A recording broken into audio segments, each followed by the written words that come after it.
हिम श्रृङ्खलाको न्यानो काखमा लुकेको नेपालको रसुवा जिल्लाको आमाछोदिङ्गो गाउँपालिकामा अवस्थित गतलाङ गाउँ प्रकृतिको मौन कविता जस्तै छ, जहाँ हरेक दृश्यले मनको तार छोइरहन्छ। समुद्र सतहदेखि करिब 2200 देखि 2300 मिटर उचाइमा रहेको गतलाङको कुहिरोले सुमसुमाएका डाँडाहरू, ढुङ्गाका घरहरूमा बास बस्ने इतिहासका सुगन्धहरू र तामाङ संस्कृतिको मधुर स्पन्दनले यहाँको हावाले गीत बनेको छ। गाउँ पर्यटन अनुभव गर्न, स्थानीय खाना र संस्कृति बुझ्न, शान्त वातावरणमा समय बिताउन र हाम्रो अध्ययन पुरा गर्न गतलाङले हामीलाई आफूतिर चुम्बक जसरी आकर्षित गरिरहेको थियो र हामी पनि आकर्षित हुँदै थियौँ। त्यसैले हामीले हाम्रो यात्रा सुरु गर्यौँ। स्वागत छ तपाईहरूलाई स्कुल अफ फरेस्ट्री एमएससी को गतलाङ अध्ययन भवनमा। कोलाहल सहर काठमाडौँलाई छोडेर हामी गतलाङलाई गन्तव्य बनाई अघि बढ्दै थियौँ। घुमाउरा बाटाहरू, हरिया डाँडाहरू र हावासँगै बग्ने मधुर गन्धले हाम्रो यात्रालाई झनै रमाइलो बनाउँदै लग्यो। दिन ढल्दै जाँदा हामी पुग्यौँ त्यो गाउँमा जहाँ पानीका थोपा झरी बनेर झर्दै थिए र थकाइलाई मेटाउने शान्त वातावरणले हामीलाई अँगालो हाल्यो।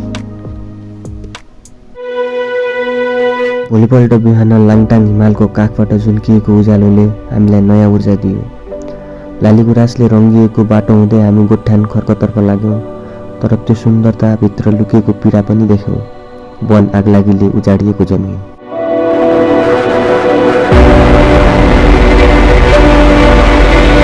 आजभन्दा 17 वर्ष अगाडि यो आगो लागेको हैन। यो आगो लाग्यो के को कारण भन्ने नोबडी नोज हैन। अब कसैले चाहिँ यो गोठालाहरूले पो घाँसको लागि लगाइदियो कि भन्छ हैन, अनि कसैले चाहिँ यो सिकारीहरूले लगायो भनेर भन्छ। तर 17 वर्षसम्म चाहिँ यहाँ केही भएको छैन। अनि हाम्रो चाहिँ यो एउटा रिसर्च फिल्ड साइट पनि हो, इन्स्टिच्युट अफ फरेस्ट्रीको हैन, रिसर्च फिल्ड साइट पनि हो। अब अहिले हामी के गर्दैछौँ भने यसमा चाहिँ विभिन्न खालको रिसर्चहरू गर्दैछौँ।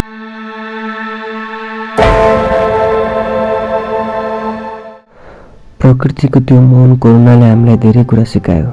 हामीले सिक्यौँ वन केवल रुखहरूको समूह होइन, जीवनको आधार हो। मेहनतका साथ हामीले घाँस सङ्कलन गऱ्यौँ, माटोसँग खेल्यौँ र ज्ञानलाई व्यवहारमा उतार्यौँ। त्यसपछि हाँसो, नाच र सानो खुसीले हाम्रो दिललाई पूर्ण बनायो।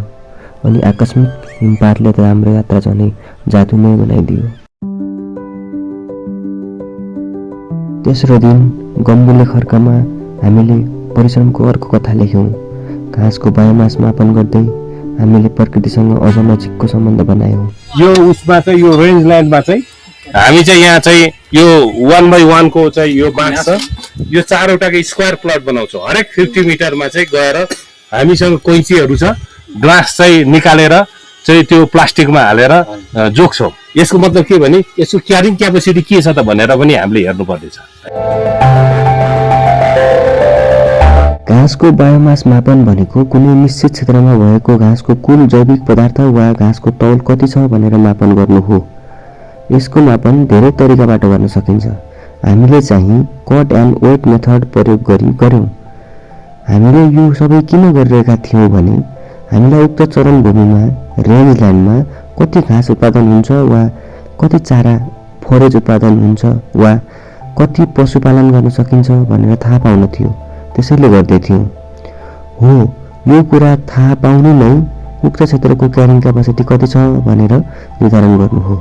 यति मात्र नभएर पशुपालन व्यवस्थापनका लागि, कार्बन स्टक मापन गर्नका लागि, उत्पादन क्षमता मूल्याङ्कन गर्नका लागि वा आदि इत्यादि कामका लागि पनि बायोमास मापन गर्ने गरिन्छ।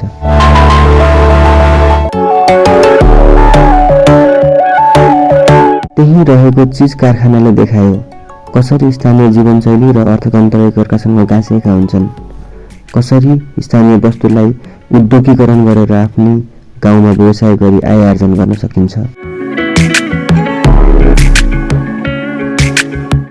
एक चीज फ्याक्ट्री र वैशाख 1 गतेपछि यो चौरीहरू माथि आउँछ अनि त्यो मिल्किङ चौरीहरूबाट दुध कलेक्सन गरेर अनि यहाँ याकबाट चौरीकोबाट चिज निकाल्छ। चिजको लास्ट इयरको रेट चाहिँ 1800 पर केजी थियो। हजुर, यही चाहिँ उहाँ डिडिसीको लन्चरमा नि यहीँबाट लगेर बेच्छ। अध्ययन गर्दै, भ्रमण गर्दै, नाच्दै, हाँस्दै, सिक्दै, सिकाउँदै गरिरहँदा हामीलाई भोक पनि लागिरहेको थियो। त्यसैले हामीले चटपटे बनाएर खायौँ। हामीले बनाएको चटपटेले सानो खुसीलाई ठुलो बनायो।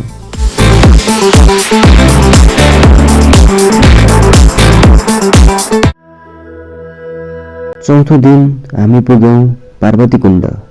एक समय हराउन लागेको जीवन आज पुनर्जीवित भएको एउटा सुन्दर कथा। महादेवले कालकुट विष पिएको थियो नि, त्यसपछि महादेव र पार्वती चाहिँ माथि आए अरे होइन, हिमालतिर आए अरे।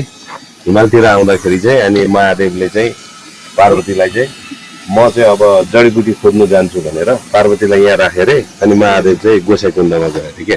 त्यही भएर यो पार्वती कुण्ड गोसाई कुण्ड भनेर भन्छ। यो पहिला हामी 1718 मा आउँदाखेरि यो चाहिँ 10% पनि पानी थिएन।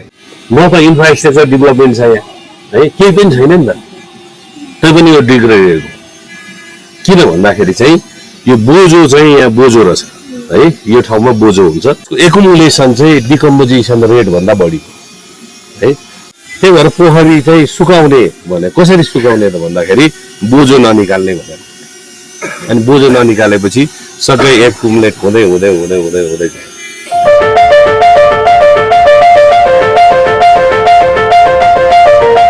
आमा छोदिङ्गो पनि भनिने पार्वती कुण्डको शान्त पानीले संरक्षण र सहकारीले चमत्कार सम्भव हुन्छ भन्ने सन्देश दिन्छ।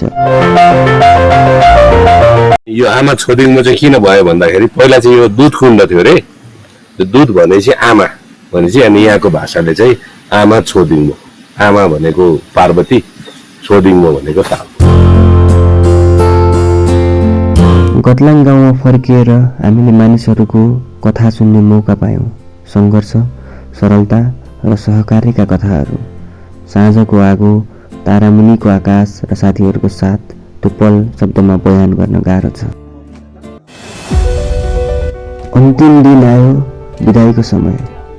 मनमा अनगिन्ती सम्झनाहरू, आँखामा हल्का नमी र हृदयमा गहिरो कृतज्ञता। जब हामी काठमाडौँ फर्कियौँ, हामी केवल यात्राबाट फर्किएका थिएनौँ, हामी फर्किएका थियौँ परिवर्तन भएर। यो यात्रा केवल स्थानको थिएन, यो अनुभवको थियो। यो केवल अध्ययन थिएन, यो जीवन सिक्ने एउटा सुन्दर अध्याय थियो। र आज पनि जब सम्झन्छौँ, गतलाङ केवल एउटा ठाउँ होइन, यो हाम्रो मनमा बस्ने एउटा भावना हो।